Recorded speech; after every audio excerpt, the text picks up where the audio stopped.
रोजचा नळ जो असतो ना, तो खूप खराब झालेला असतो. तर आज आपण क्लीनिंग टिप्स तुम्हाला सांगणार आहे आणि घरच्या घरी डाग पडलेले, खारे डाग पडलेले, नळ खराब झालेले कशा पद्धतीने आपण व्यवस्थित क्लीन करायचे आहे, तेही घरच्या साहित्यापासून, घरगुती वस्तूपासून. त्याच्यामुळे आजचा व्हिडिओ शेवटपर्यंत आपल्याला पाहायचा आहे आणि आपला घरगुती नळ एकदम नव्यासारखा चमकवायचा आहे. बघा इथं काळपट खारे पांढरट डाग पडलेले असतात. त्याच्यामुळे नळ अत्यंत आपला खराब दिसत असतो. त्याच्यामुळे आठवड्यातून एकदा तरी ही ट्रिक तुम्ही नक्की करून पहा. तुमचा नळ एकदम नव्यासारखा चमकेल.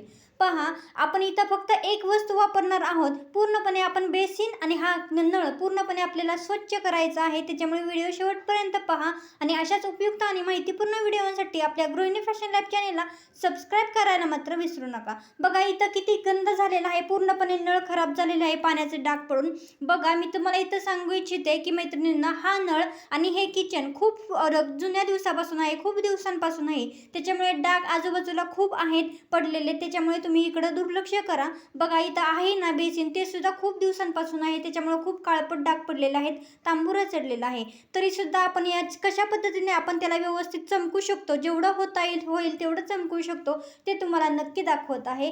तर पहा, आपण काय केलेलं आहे, इथं स्प्रे बॉटल घेतलेली आहे. बघा इथं एक मॅजिक ट्रिक तुम्हाला देखील दाखवलेली आहे. इथं जे तुम्हाला दिसतं ना, इथं आपल्याला क्रीम घेतलेली आहे. ती क्रीम कशाची आहे किंवा ती ट्रिक काय आहे, चमत्कारिक जादू काय आहे, ते तुम्हाला पुढे दिसणारच आहे. बघा इथं आपण कशाची पेस्ट घेतलेली आहे ती तुम्हाला पुढे सांगेलच. स्प्रेने काय करायचं आहे, पेस्ट लावून स्प्रेने आपल्याला पूर्णपणे नळावरती स्प्रे मारून घ्यायचा आहे, जेणेकरून सगळीकडून पाणी आपल्याला एकसारखं लावून घ्यायचं आहे. बघा पाणी ओतलं तर पूर्णपणे पेस्ट खाली निघून जाणार आहे. त्याच्यामुळे स्प्रेने आपल्याला इथं पाणी मारून घ्यायचं आहे आणि पाणी आणि विनेगर दोन्ही जरी तुम्ही इथं ॲड केले ना तरी चालू शकतं. तर पहा इथं पूर्णपणे व्यवस्थित नळ आपल्याला तारेच्या घासणीने घासून घ्यायचं आहे. बघा एक पेस्ट आणि आपल्याला तारेची घासणी, या पलीकडे आपल्याला जास्त काहीच लागणार नाही. एकदम घरच्या घरी तुम्ही तुमचा नळ व्यवस्थित क्लीन करू शकता.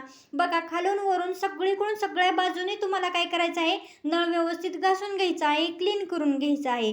मैत्रिणींनो, आपल्या गृहिणी फॅशन लॅब चॅनलला अजूनही सबस्क्राईब केले नसेल तर नक्की सबस्क्राईब करून ठेवा अशाच उपयुक्त आणि माहितीपूर्ण व्हिडिओसाठी. कारण आपण या व्हिडिओमध्ये, या चॅनलवरती आपण मोटिवेशनल व्हिडिओ तर घेऊनच येत असतो, शिवाय क्लिनिंग टिप्स, किचन टिप्स आणि भरपूर काही गृहिणींसाठी, महिलांसाठी आपण या चॅनलवरती व्हिडिओ बनवत असतो. तर बघा व्यवस्थित पद्धतीने आपल्याला क्लीन करून घ्यायचं आहे आणि क्लीन केल्यानंतर, घासून घेतल्यानंतर कशा पद्धतीने आपला नळ साफ होतो ते तुम्ही पुढे पाहणारच आहात.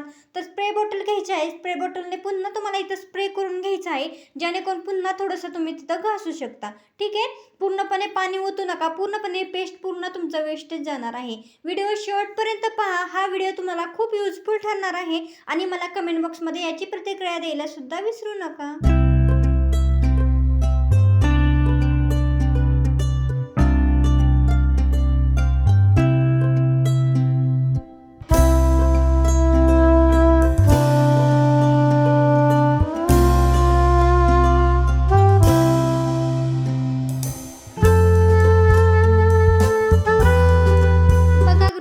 यासाठी तुम्हाला क्लिनिंग प्रोडक्ट्स तुम्हाला घेणं गरजेचं आहे का, तुम्हाला समोर दिसतच आहे. बघा घरच्या घरी एकदम एका साहित्यापासून कसं आपला नळ चकाचक आपण केलेला आहे आणि एकदम चमकवलेला आहे. तुम्ही पण घरच्या घरी अशा पद्धतीने तुमचा नळ अगदी चमकवू शकता. बघा व्यवस्थित पद्धतीने आपण हे सगळं साफ केलेलं आहे. नळ छोटे छोटे डाग जे राहिलेले आहेत ना, ते खूप 8-10 वर्षापासूनचे हा नळ आहे, हे बेसिन आहे, त्याच्यामुळे तुम्हाला तिथं दिसत आहे. तरी सुद्धा आपण त्याच्यातून सुद्धा किती क्लीन असा आपला नळ केलेला आहे ते तुम्ही समोर दिसतच आहे तुम्हाला. तर पहा, आपण पुढं बेसिन सुद्धा कशा पद्धतीने साफ करणार आहोत हे सुद्धा तुम्हाला दाखवणार आहे. आणि आता तुम्हाला इथं मी दाखवते की मी हे नळ सुद्धा कशाने क्लीन केलं आहे आणि बेसिन सुद्धा कशाने क्लीन केलं आहे. ही वस्तू अगदी तुमच्या घरातच असते. तर बघा इथं पतंजली दंतकांती ही टूथपेस्ट मी घेतलेली आहे. पहा इथं तुम्ही हे टूथपेस्ट घेऊन तुम्ही घरच्या घरी एकदम तुमचा नळ, तुमचं बेसिन चमकू शकता.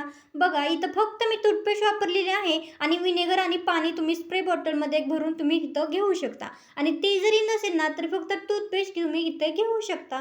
तर पहा इथं थोडीशी टूथपेस्ट मी टाकलेली आहे बेसिनमध्ये आणि व्यवस्थित पद्धतीने तारेची घासणीने आपण इथं घासून घेणार आहोत. बघा बेसिन खूप आपल्या इथं खराब झालेलं आहे, तरी सुद्धा आपण याला सुद्धा चमकवणार आहोत. पहा व्हिडिओ, त्यासाठी शेवटपर्यंत पहा. इथं कडेने सुद्धा आपले जे पाण्याचे डाग पडलेले असताना पांढरे, ते सुद्धा आपण व्यवस्थित तारेची घासणीने होता होईल एवढे काढून घ्यायचं आहे, घासून घ्यायचं आहे. व्यवस्थित जोर देऊन थोडंसं घासायचं आहे. मी म्हणत नाही की एकदम हात फिरवला आणि सगळं निघणार आहे. तर इथं व्यवस्थित पद्धतीने बेसिन पण आपलं क्लीन व्यवस्थित झालेलं आहे. नळ सुद्धा एकदम क्लीन झालेला आहे. आणि ही ट्रिक सर्वात जास्त नळासाठी खूप उपयोगी पडते आणि युजफुल ठरते. इथं बेसिन सुद्धा आपलं व्यवस्थित नव्यासारखं बऱ्यापैकी झालेलं आहे. ही ट्रिक तुम्ही सुद्धा वापरू शकता आणि तुमचं बेसिन, तुमचं नळ, पाण्याचे क्षार लागलेले डाग पूर्णपणे तुम्ही काढून चमकवू शकता. कशासाठी तुम्हाला महागडे क्लिनिक प्रोडक्ट्सच पाहिजेत? ही सुद्धा तुम्ही अशा छोट्या छोट्या जर घरगुती टिप्स वापरल्या तर तुम्हाला भरपूर असा फायदा होणार आहे. तर अशाच युजफुल टिप्ससाठी आपल्या गृहिणी फॅशन लॅब चॅनलला सबस्क्राईब मात्र नक्की करा. इथं आपला क्लीन व्यवस्थित नळ झालेला आहे आणि एकदम नव्यासारखं आपला दिसत आहे. चला तर मग मैत्रिणींनो, आजचा व्हिडिओ इथेच बस करूया. भेटूया नवीन व्हिडिओ सोबत, नवीन टॉपिक सोबत. आजचा व्हिडिओ जरी आवडला असेल ना, तर एक लाईक नक्की करा आणि हा व्हिडिओ इतर मैत्रिणींपर्यंत शेअर सुद्धा